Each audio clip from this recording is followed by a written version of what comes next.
Bihar TRE 2 में online आवेदन करते समय आपसे एज एग्जेम्पशन के बारे में पूछा गया है। आखिर वो क्या है? किन अभ्यर्थियों को इस पर टिक करना है? अगर आप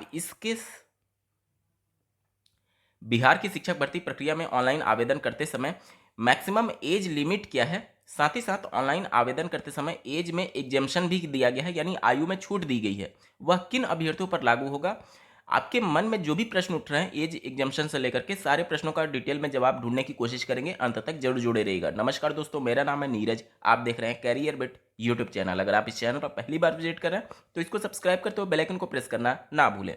स्क्रीन पर अभी आप देख पा रहे होंगे, ऑनलाइन आवेदन करते समय कुछ इसी प्रकार का स्क्रीन आपके सामने आएगा एज एग्जाम्पशन को लेकर के। यहां पर देख लीजिए, अगर आप सीटेट पेपर 2 और बीटेट पेपर 2 के लिए कहते हैं तो वहां पर कोई भी एज एग्जाम्पशन नहीं दिया गया है।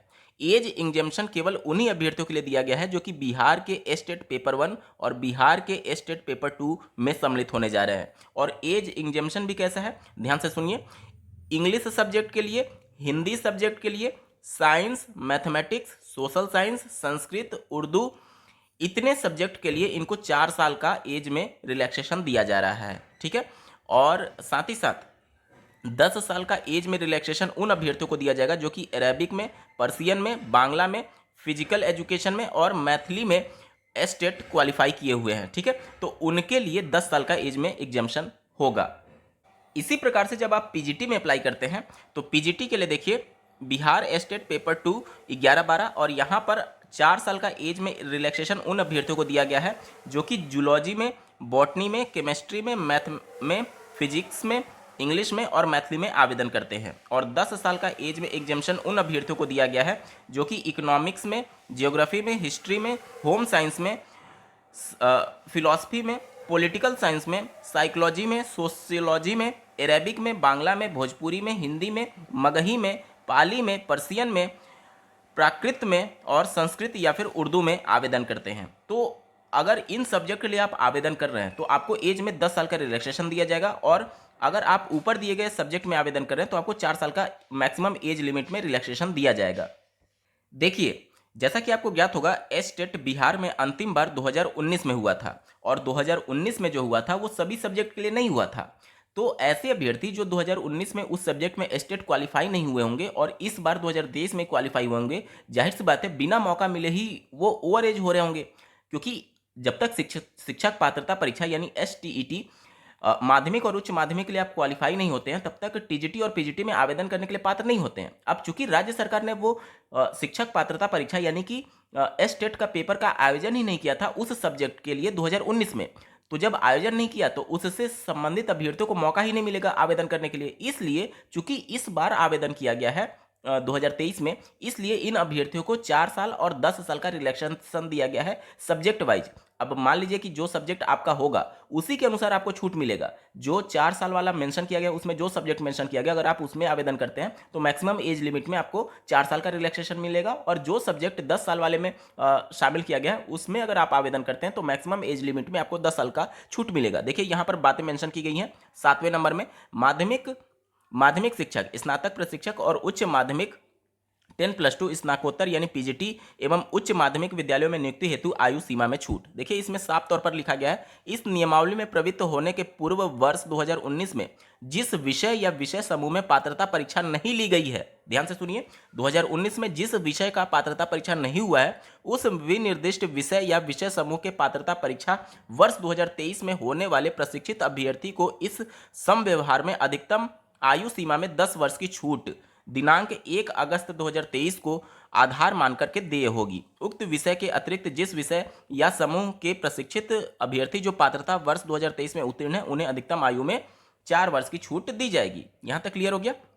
इसके बाद से देखिए नोट करके क्या लिखा हुआ है, परंतु शिक्षक पात्रता एस्टेट 2023 के पेपर 1 के विषय हिंदी, अंग्रेजी, गणित, विज्ञान, सामाजिक विज्ञान, संस्कृत, उर्दू तथा एस्टेट 2023 के पेपर 2 के विषय अंग्रेजी, गणित, भौतिकी, रसायन शास्त्र, प्राणी शास्त्र, वनस्पति शास्त्र एवं मैथिली में सभी कोटि के प्रशिक्षित अभ्यर्थियों को निर्धारित अधिकतम आयु में 4 वर्ष की छूट दी जाएगी। ठीक है।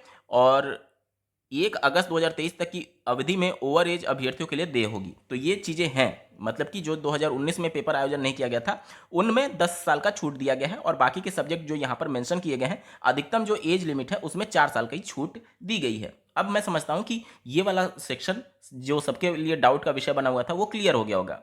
इसके अलावा अन्य पोस्ट जैसे कि आपका अपर प्राइमरी हो गया, उसमें मैक्सिमम एज लिमिट क्या है इसके बारे में एक बार बात कर लेते हैं। देखिए, जो भी आपकी एज काउंट होगी वो 1 अगस्त 2023 को थ्रेशोल्ड डेट मान करके होगी, ठीक है। यानी जो भी आप अपना एज जोड़ेंगे वो 1 अगस्त तक का जोड़ेंगे। देखिए, यहाँ पर अगर आप अपर प्राइमरी में आवेदन करना चाहते हैं तो अपर प्राइमरी के लिए न्यूनतम एज जो है वो 18 वर्ष रखी गई है, और माध्यमिक और उच्च माध्यमिक के लिए न्यूनतम, ध्यान दीजिएगा, न्यूनतम जो एज रखी गई है वो 21 वर्ष रखी गई है, ठीक है।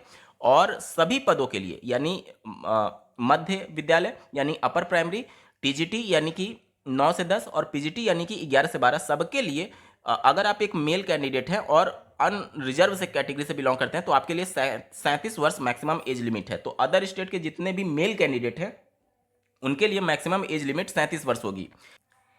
साथ ही अगर आप बिहार से बिलोंग करते हैं और पिछड़ा वर्ग से आते हैं या फिर अत्यंत पिछड़ा वर्ग से आते हैं और पिछड़े वर्ग की महिला हैं, साथ ही साथ अनारक्षित महिला हैं, तो आपके लिए 40 वर्ष है। यानी कि बिहार में ओबीसी, ईबीसी और ओबीसी की फीमेल और अनरिजर्व की फीमेल सबके लिए जो मैक्सिमम एज लिमिट है वो 40 वर्ष है। यहाँ तक क्लियर हो गया।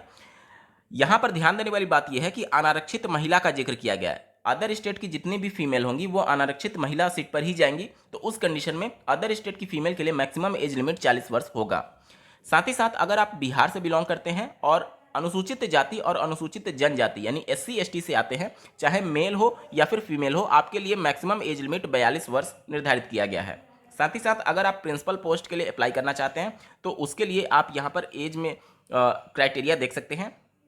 इसके अलावा नियोजित शिक्षकों को भी एज में रिलैक्सेशन दिया गया है। देखिए, पंचायती राज संस्था एवं नगर निकाय संस्था के अंतर्गत नियुक्त एवं कार्यरत शिक्षकों के लिए अधिकतम आयु सीमा शिथिल रहेगा, यानी कि उनके लिए कोई एज बार रखा ही नहीं गया है।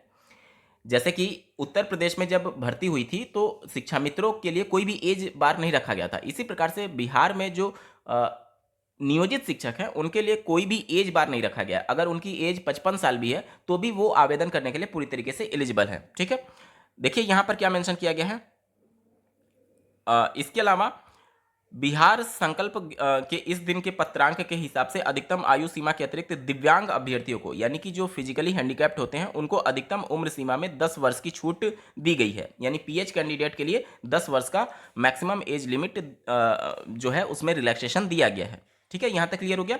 साथ ही साथ जो एक्स सर्विसमैन है, भूतपूर्व सैनिक हैं, उनके उम्र सीमा में 3 वर्ष तथा प्रतिरक्षा सेवा में बिताई गई सेवा की अवधि के योग के समतुल्य रियायत दी जाएगी। यानी कि मान लीजिए कोई एक्स सर्विसमैन है जिन्होंने 10 साल सर्विस दिया और मैक्सिमम एज लिमिट मान लीजिए कि 40 वर्ष है, तो 40 ये प्लस 10 जो कि उन्होंने सर्विस दिया यानी 50 हो गया, और प्लस 3 वर्ष और रिलैक्सेशन दिया जाएगा, यानी कि 40 प्लस 10 प्लस 3 यानी कि 53 साल उनका मैक्सिमम एज लिमिट हो जाएगा, ठीक है।